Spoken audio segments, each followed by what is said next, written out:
Sahabat setia Go Word yang dikasihi Tuhan, Shalom, happy weekend buat kita. Hari ini adalah Sabtu 22 Maret 2025. Kita akan bersama-sama merenungkan firman Tuhan hari ini yang diambil dari Injil Lukas 15 ayat 1 sampai dengan 3, dilanjutkan ayat 11 sampai dengan 32. Mari kita siapkan hati kita. Terpujilah Kristus Tuhan, Raja mulia dan kekal. Aku akan bangkit dan pergi kepada Bapakku dan berkata kepadanya, Bapakku telah berdosa terhadap surga dan terhadap Bapa. Terpujilah Kristus Tuhan, Raja mulia dan kekal. Tuhan bersamamu dan bersama rohmu. Inilah Injil suci menurut Lukas, dimuliakanlah Tuhan. Para pemungut cukai dan orang-orang berdosa biasa datang kepada Yesus untuk mendengarkan Dia. Mereka bersungut-sungut, maka bersungut-sungutlah orang-orang Farisi dan ahli-ahli Taurat, katanya. Ia menerima orang-orang berdosa dan makan bersama-sama dengan mereka. Maka Yesus menyampaikan perumpamaan ini kepada mereka. Ada seorang mempunyai 2 anak laki-laki. Kata yang bungsu kepada ayahnya, Bapa, berikanlah kepadaku bagian harta milik kita yang menjadi hakku. Lalu ayahnya membagi-bagikan harta kekayaannya itu di antara mereka. Beberapa hari kemudian anak bungsu itu menjual seluruh bagiannya itu, lalu pergi ke negeri yang jauh. Di sana ia memboroskan harta miliknya itu dengan hidup berfoya-foya.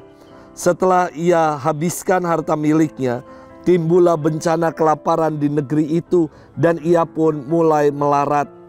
Lalu ia pergi dan bekerja pada seorang majikan di negeri itu. Orang itu menyuruhnya ke ladang untuk menjaga babi. Lalu ia ingin mengisi perutnya dengan ampas yang menjadi makanan babi itu, tetapi tidak seorang pun yang memberikannya kepadanya. Lalu ia menyadari keadaannya, katanya, betapa banyak orang upahan Bapakku yang berlimpah-limpah makanannya, tetapi aku di sini mati kelaparan. Aku akan bangkit dan pergi kepada Bapakku dan berkata kepadanya, Bapa, aku telah berdosa terhadap surga dan terhadap Bapa. Aku tidak layak lagi disebut anak Bapa. Jadikanlah aku sebagai salah seorang upahan Bapa. Maka bangkitlah ia dan pergi kepada bapaknya. Ketika ia masih jauh, ayahnya telah melihat dia, lalu tergeraklah hatinya oleh belas kasihan. Ayah itu berlari mendapatkan dia, lalu merangkul dan mencium dia. Kata anaknya itu kepadanya, Bapa, aku telah berdosa terhadap surga dan terhadap Bapa. Aku tidak layak lagi disebut anak Bapa. Tetapi ayah itu berkata kepada hamba-hambanya, lekaslah, bawa kemari jubah yang terbaik dan pakaikanlah kepadanya. Kenakanlah cincin pada jarinya dan sepatu pada kakinya, dan ambillah anak lembu tambun itu, sembelilah dia, dan marilah kita makan dan bersuka cita.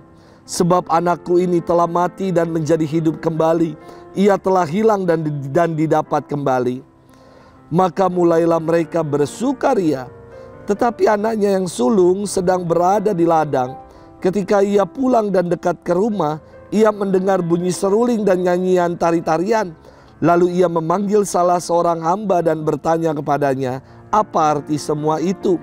Jawab hamba itu, adikmu telah kembali dan ayahmu telah menyembeli anak lembu tambun karena ia mendapat kembali anak itu dengan selamat. Maka marahlah anak sulung itu dan ia tidak mau masuk. Lalu ayahnya keluar dan berbicara dengan dia. Tetapi ia menjawab ayahnya, katanya, telah bertahun-tahun aku melayani Bapa dan belum pernah aku melanggar perintah Bapa. Tetapi kepadaku belum pernah Bapa memberikan seekor anak kambing pun untuk bersuka cita dengan sahabat-sahabatku. Tetapi baru saja datang anak Bapa yang telah memboroskan harta kekayaan Bapa bersama dengan pelacur-pelacur. Maka Bapa menyembeli anak lembu tambun itu untuk dia. Kata ayahnya kepadanya, anakku, engkau selalu bersama-sama dengan aku, dan segala kepunyaanku adalah kepunyaanmu. Kita patut bersuka cita dan bergembira, karena adikmu telah mati dan menjadi hidup kembali. ia telah hilang dan didapat kembali. Demikianlah sabda Tuhan. Terpujilah Kristus. Sahabat setia Go Word yang dikasihi Tuhan, shalom. Saya teringat kala saya masih kecil menyaksikan peristiwa ini. Papa saya waktu itu menjadi ketua lingkungan. Maka berulang kali banyak sekali orang-orang yang datang untuk memohon kemurahan sekolah, dibantu ini dan itu, memohon surat rujukan yang harus ditandatangani ketua lingkungan untuk ditujukan kepada PSE, pengembangan sosial ekonomi gereja. Lantas suatu hari ada momen ini, ketika ada seorang ibu datang sambil menggendong anaknya yang kecil. Tiba-tiba papa saya ke belakang. Lalu ia membuka isi dompetnya. Ia ambil semua yang ada di dalam dompetnya itu dan ia serahkan kepada ibu yang membawa anak kecil itu. Karena ibu ini sangat membutuhkan untuk biaya pengobatan anak yang ia gendong yang sedang sakit ini. Tanpa berpikir panjang, ayah saya langsung merogoh sakunya, mengeluarkan dompet, mengambil seluruh isinya untuk diserahkan kepada ibu ini. Tidak lama berselang, mama saya datang kepada ayah saya dan meminta uang untuk beli beras. Lalu ayah saya bilang, "Ma, uangnya sudah tidak ada, sudah papa berikan kepada ibu tadi untuk berobat anaknya." Maka mama saya menjadi sebel dan marah akhirnya karena tidak bisa membeli beras. Namun buat saya, papa memberikan contoh teladan kemurahan hati. Jangan takut untuk berbagi, jangan takut untuk memberi, karena Tuhan pasti akan mencukupkan segalanya. Hari ini dalam firman Tuhan berkisah tentang perumpamaan anak yang hilang atau disebut the prodigal son. Sebenarnya dalam inti kisah perumpamaan ini yang ditonjolkan adalah kasih bapa, kasih seorang ayah yang tiada berkesudahan. Perumpamaan ini sangat populer dan banyak inspirasi yang bisa dipetik. Latar belakang Yesus mengisahkan perumpamaan ini adalah ketika para pemungut cukai dan orang-orang berdosa datang kepadanya. Sementara respon orang-orang Farisi dan ahli-ahli Taurat bersungut-sungut, nyinyir, ngedumel menyaksikan orang-orang yang berdosa yang datang kepada Yesus. Maka Yesus mengisahkan seorang bapa yang murah hati yang punya 2 orang anak. Si bungsu yang meminta bagian harta warisan dan pergi menghabiskan sampai kemudian hidupnya menderita. Namun ia mengenang bapaknya yang penuh kasih dan baik, maka ia kembali mau pulang kepada bapaknya. Dan si sulung yang iri ketika melihat adiknya kembali.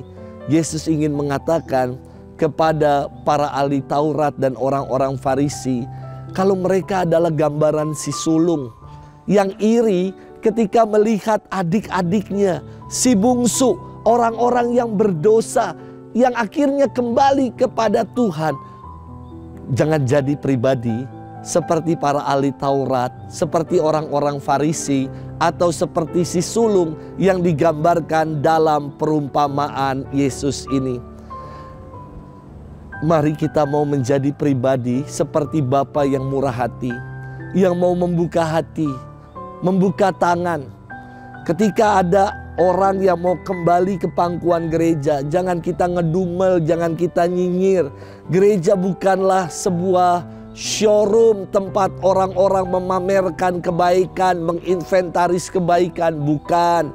Gereja bukan tempat fashion show, bukan.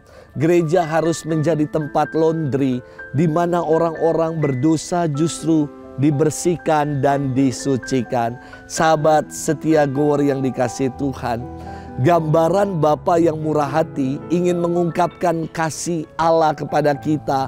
Allah yang senantiasa menanti kita untuk pulang dan kembali kepadanya. Masa Prapaskah ini menjadi momen bagi kita untuk berbenah diri, untuk kembali kepada Tuhan.